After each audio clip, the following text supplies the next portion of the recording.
embarking on a rather strange topic tonight. We're going to talk about UFOs. Now, this is an area that most people tend to relegate to the demented or incompetent or fringe-type people. And yet, the entertainment industry, of course, has picked up on this with the a crop circle thing called Signs, which many of you may have seen. And also, Steven Spielberg did a mini-series called Taken, focusing on the abductions and so forth. And while these things are interesting entertainment, they are replete, of course, with all kinds of misinformation and legends and half-truths that get mingled with facts so that it's really just entertainment. But one of the things you and I have to face is what is the real reality here? Is this just a bunch of nonsense, a composite of hoaxes and pranks by various people through the years? Or is there something really going on? One of the things we want to explore a little tonight is, are the UFOs real? And if so, where are they from? What's their agenda? Are they friendly or hostile? And most important, what does the Bible say about them? So we're going to explore that tonight as we go forth on our exploration of UFOs and this strange term, the Nephilim. What is that all about? But before we start, since we are dealing with a very, very complicated area, an area where many of us have already formed opinions, let me remind you of there's a principle. According to Edmund Spencer, he articulated this: there's a principle which is a bar against all information. It's proof against all argument. And it's something which cannot fail to keep man in everlasting ignorance. And that principle is condemnation before investigation.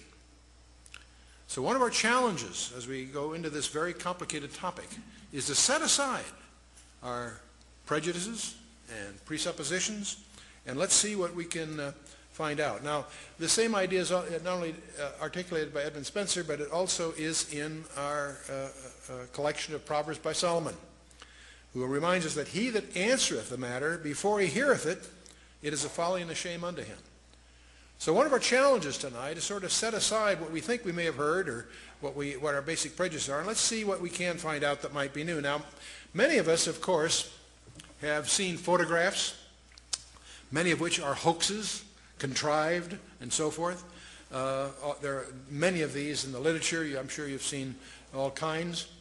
The problem is that not all of them are.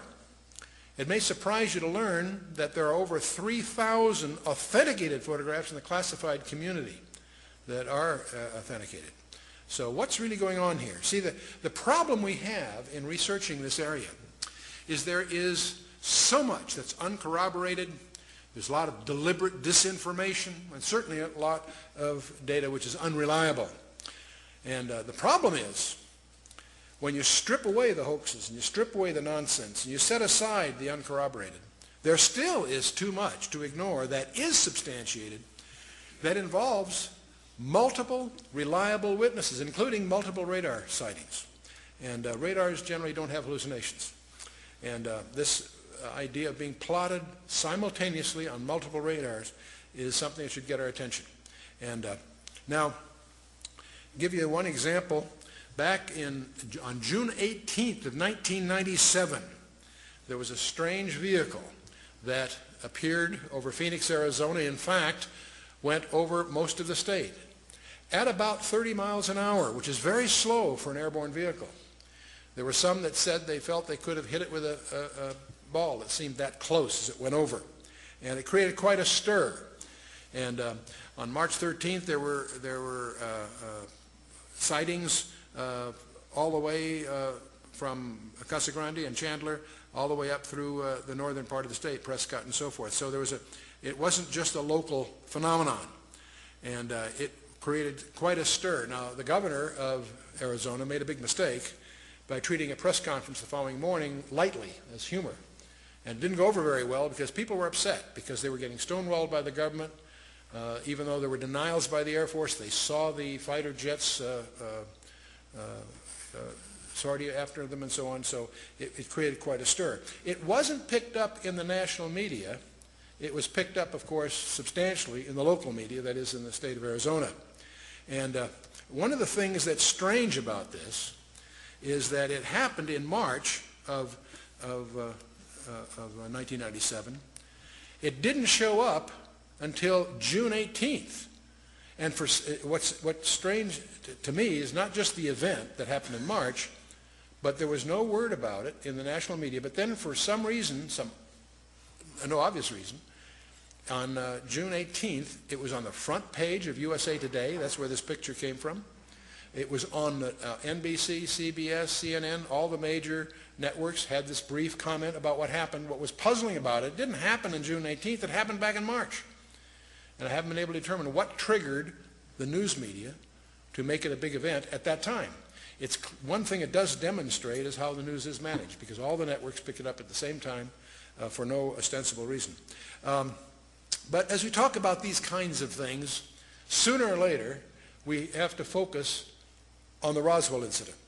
And many of you realize that approximately July 4th, a few days following maybe, some object, that's in 1947, some object landed near Roswell, New Mexico. And Sheriff George Wilcox contacted the Roswell Army Airfield regarding wreckage that was discovered on Max Brazel's ranch in that area.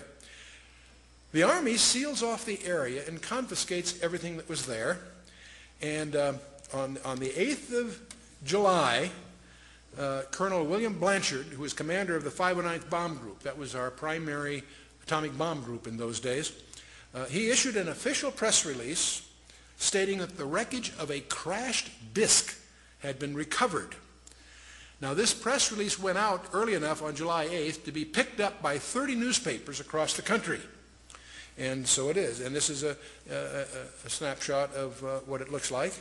The RAAF captures flying saucer on ranch in Roswell region and so forth. And no details of flying disc are revealed, etc., etc. Except within hours, something very strange happens. A second press release, which had tried to rescind the first one, was issued from the office of Brigadier General Roger Ramey, who was commander of the 8th Air Force. He resides at Fort Worth Army Airfield in Texas, which is about 400 miles away from the incident. But within hours, General Ramey issues a countermanding release, and he claimed that Colonel Blanchard and the officers of the 509th at Roswell had made an unbelievably foolish mistake that somehow they incorrectly identified a weather balloon and its radar reflector as the wreckage of a crashed disk. Now, frankly, everyone that heard this, that thought about it a little bit, realized that was just a very contrived cover story. And this press release that in effect hit the next day by General Ramey caused, it was in effect a denial, did not explain why they confiscated everything, why the whole subject has been classified to this day. And now what that really did, this absurd cover story, frankly, just fueled the 50 years, the intervening 50 years of conjectures and all kinds of anecdotal testimonies of people who were involved peripherally.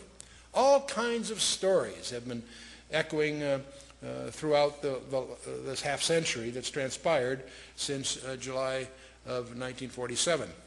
And the stories typically maintain that there were 4 alien occupants of this disk, that 3 of them were dead, 1 was still alive. All these presumably were taken off to the Never Never land of military security, and there's all kinds of stories that are too preposterous to really accept, and yet it continues. The great mystery about,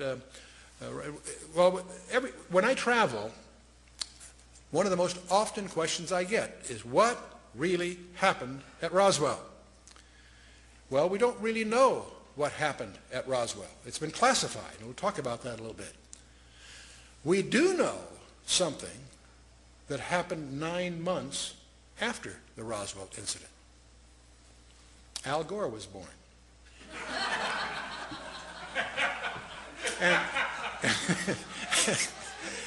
And it turns out he really was. The Roswell incident occurred nominally about days following July 4th in 1947.